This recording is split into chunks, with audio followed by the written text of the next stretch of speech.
You have endless stories. And I just wanted to share, what's the kind of thing we hear on your podcast about your career?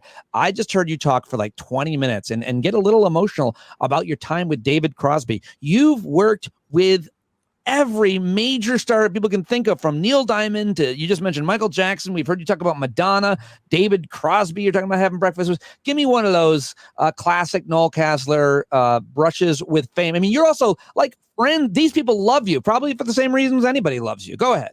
Thanks. You're too kind. Well, somebody was just asking me about Tom Waits, if I ever worked with Tom Waits. And I worked with Tom Waits when he was inducted into the Rock and Roll Hall of Fame. And I was thinking about that gig. And when I went from that gig, I was out in Arizona, and we were doing a benefit with Alice Cooper, Crosby, Stills and Nash, Nils Lofgren, and Jackson Browne right after Gabby Giffords was in that horrific shooting. Wow. So we went out to Tucson and did a benefit. I mean, weeks after. Victims were still in wheelchairs, and it was gnarly. I went from that gig back to New York, did the Rock and Roll Hall of Fame. I was assigned to Tom Waits, but Neil Diamond was on that year too. And I love Neil Diamond, right? And he played till 1:30 in the morning. He was standing on a table in the Waldorf, ballroom, serenading Bruce Springsteen and his wife, right? I did that gig, probably got out of there at 3 a.m, hopped on a plane, went to Austin to meet up with the Foo Fighters who were doing the Woody Awards, right? Went upstairs to talk with Dave, who's an old buddy of mine from DC. He was in a band called Scream that my roommate was the bass player of, a guy named Skeeter. And Dave, I talk about this in my act. Dave left because Skeeter broke up the band. And we were bike couriers. Me and Skeeter were bike messengers on Capitol Hill. And Dave was like, you ruined my life. You broke up the band. We were going to make it. We put out an EP. Dave flew out to Seattle, comes back about a year later. I'm sitting with my buddy Skeeter in a park and our other friend, Suicide Mike, right? And I don't know if, that was his name, right? Suicide Mike, right? I don't know if he's still with us. Guy's name, this is 1991. Yeah, okay. But Mike, Suicide Mike goes, hey, Dave's back in town tonight. He's playing the 930 Club with his new band. And I go, what are they called? He goes, Nirvana.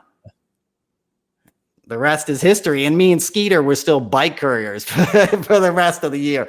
But anyway, so I went out there to Austin and hung out with Dave and Taylor, who they just did the beautiful tribute to. And I've done a lot of gigs with those. And I think I'll leave your listeners with this. The thing you realize working with those guys, the cool ones, they're just like us. You know what I mean? They're fans too. A lot of the gigs I did what Dave and Taylor played with Queen the night they got inducted into the Rock and Roll Hall of Fame. And you've never seen anybody happier or more psyched than Taylor was when he got to play drums, for Tie Your Mother Down and stuff with the remaining members of Queen.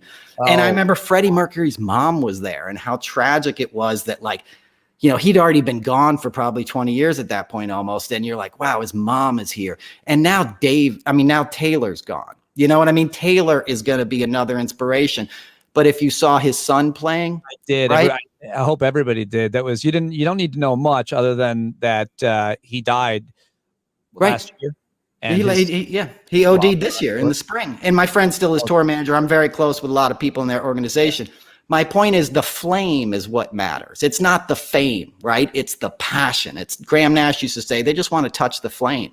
He always had times for fans, because what you're hoping is whatever that little interaction does, it inspires something in somebody that they go home and do whatever their great thing is. And that's what moves us forward. It's not the sales and it's not the stardom. It's the love of the game, so to speak, Well said. Did I hear you and have you're a talented musician yourself. Mike, have you played music with any of these legends? Yeah, but not like in front of the audience. Like, I remember one of my great regrets, I was just thinking about it. We were sound checking in San Diego with Jackson Browne, and I play the bouzouki, which is this crazy Greek instrument, and I'd been playing a lot of bouzouki, and Jackson, like in a sound check, was like, go get your bouzouki. It was the last show of the tour. And Ravi Shankar, the great, Indian musician, was sitting in the front row, and Jackson's like, go get your bouzouki, get out here on stage. And I'm on the side of the stage like, no, no, I'm not going to play in front of Ravi Shankar. So, I would jam with like Graham late at night. We'd play in the back of the tour bus and things like that. I'm not on their level as a musician, but I got to soak it up, and it's, it's fun. That reminds me of the time Derek Jeter told me to go get my baseball glove.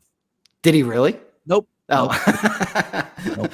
Yeah, that's how I mean, I still tense up. It's like I remember another time when I worked for Springsteen in 2000, we're sitting around the dressing room, and Nils Lofgren, who's his guitar player and a wonderful musician in his own right, we're all sitting there hanging out after the gig and after the show, like a Springsteen show, and somebody did the same thing, like, Noel, go get your guitar.